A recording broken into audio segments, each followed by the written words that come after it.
Assalamu alaikum. Today we will see the rules for making two contoured surfaces in one place.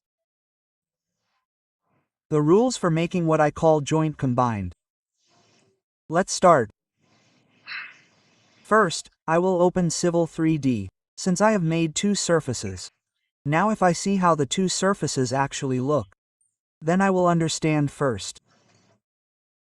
If I press Shift and move the mouse, there are two surfaces here.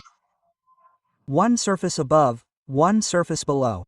Which one has no joint with which, then there are two different surfaces. Now let's see how I can make these two surfaces in one place. Since I have two surfaces, this time I will make another new surface. Add surface, then go here and I can write joint on the top, joint, and here I will give by block. Okay. I have another surface here. Joint is called joint. Now I will press Y plus here. Press and go to definition and here there's the edit option. Go to the edit option and paste surface here. Paste surface here. And first I have to give the outer line, which means base point or outer point, whatever I say, I have to select it first. If I give the middle one, it won't work.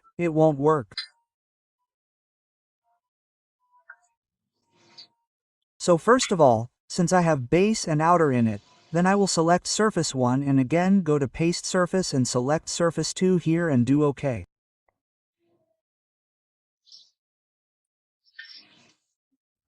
See here I have a contour here that is supposed to be a contour. And now if I check if it is actually joined. So if I move in Shift key, see here it is clearly visible that my two surfaces have been joined.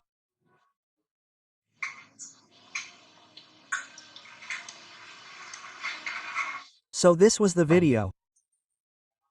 Now I can do any volume cutagram I want from this. And since I did your plan production before, I can do it here in the same way. Thank you all.